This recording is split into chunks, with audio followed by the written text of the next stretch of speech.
Everyone says the DJI Mini 2 SE is the beginner's drone, but what if I tell you it's actually not?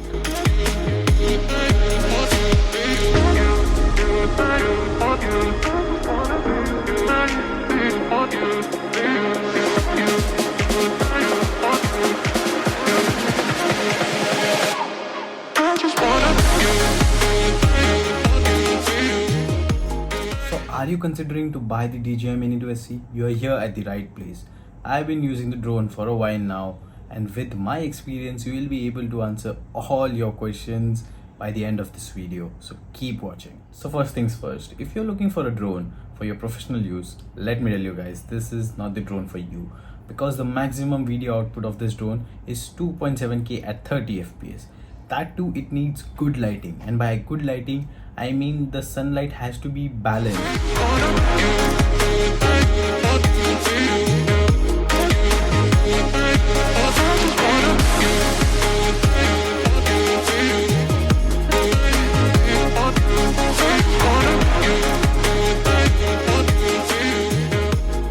Second point, that is the battery. The claim fly time on this drone is 31 minutes, which is very optimistic. In real world conditions you would get somewhere around 20 to 23 minutes of fly time.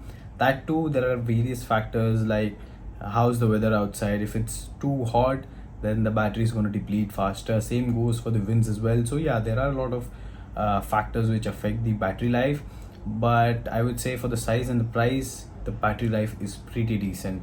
And one more thing I would like to mention over here is, if you go for the normal version, you'll only get one battery and you will not be able to survive with one battery. So I would say go in and spend that extra money for the Fly More combo, because you get two more extra batteries, then you get the charging hub as well. Normal package you only get one battery, and that too you have to charge that battery by putting it into the drone.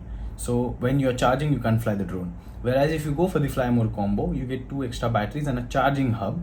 So all the three batteries will be charging simultaneously, and yes, you will be easily able to swap the batteries and fly the drone for longer durations. So yep, while traveling, that's the best thing to have. So yes, if you're planning to buy a drone, stretch your budget a bit and go for the Fly More combo. So let's come to the most important point. Buying a drone is one thing, but flying it is a totally another thing. Most of the people don't consider this fact, because depending on the size and weight of the drone, there are different restrictions across the world. So again, if we consider the drones like this one, which are under 250 grams, mostly in a lot of countries there are next to no restrictions. But again, this drone misses out on the omnidirectional sensors, so it's not easy to fly this drone, because if you take this drone straight into a tree, it will go straight into the tree. It doesn't have any sensors to stop itself from going into the tree. So you'll have to be very careful, especially if you're flying in countries like India. There are a lot of wires, and I mean there are a lot of obstacles around, so you have to be very careful while flying this drone. So yes, this drone does have the auto return to home function, but it is not very accurate. So at times it lands, let's say 15 to 30 centimeters apart from its home location. So again, at that time you'll have to take manual control of the drone, and you don't have omnidirectional sensors, so you'll have to be very careful while maneuvering the drone back to the home point or landing it. So yeah, there are times where people will think, okay, this is a beginner's drone, this is a small drone, it will be easy, but it's not very easy, let me tell you. So in that case, you should go for the Mini 3 Pro or the Mini 4 Pro, which do have the omnidirectional sensors. So in my opinion, those are the entry level drones, because they do have those sensors. So guys, if we are talking about drone, how can we not talk about the range? And let me tell you guys, I was blown away by the range of this drone. Now you'll think this is a very small drone, this is a very compact drone, so the range will be very limited, but it's not the case. The rated or the claimed range on this drone is, I guess, almost 10 kilometers. I have not tested the drone for that far, but I have flown this drone for like 3.5 kilometers, and I can tell you there is no disturbance whatsoever. The feed on the controller is smooth, but again, that is when you fly in the UK. Sometimes when I fly the drone here in India, due to the huge skyscrapers and buildings, sometimes the connection does get lost and the drone disconnects from the remote controller. But then you need to consider the fact that this drone has auto return to home function.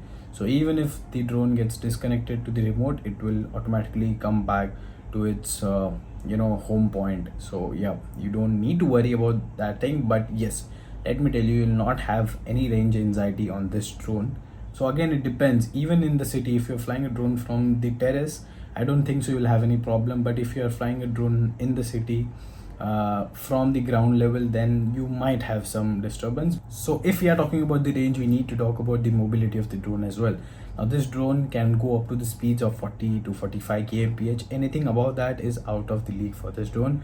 But I would say even at those speeds, this drone does fine. And of course, this drone can achieve those speeds only in sports mode, not in the normal mode, of course. And in sports mode, again, the battery will also drain faster. So yeah, these are the things that you need to take into consideration. But yeah, you can track a moving car or something like that. But again, this drone does not have any active tracking feature. In the official DJI AdWords, if you see, you may be misguided or tricked into thinking that this drone does have it. No, this drone doesn't have it. But again, if you see the price, I think you cannot expect the active tracking feature in this price point. So yeah, that is fine. Apart from that, the range or the variety of shots this drone can offer is just amazing. You have full gimbal movement, you can move the drone at high speeds, you can rotate the drone at the same point. So yeah, mobility wise, there are lots and lots of options, and you will never run out of options while you're taking a shot. So yeah, that's a very plus point. And also the fact that this drone remains quite stable at higher altitudes and against stronger winds as well. So that is also one plus point. Now let's talk about the DJI Fly app, which is just phenomenal. It's very easy to use.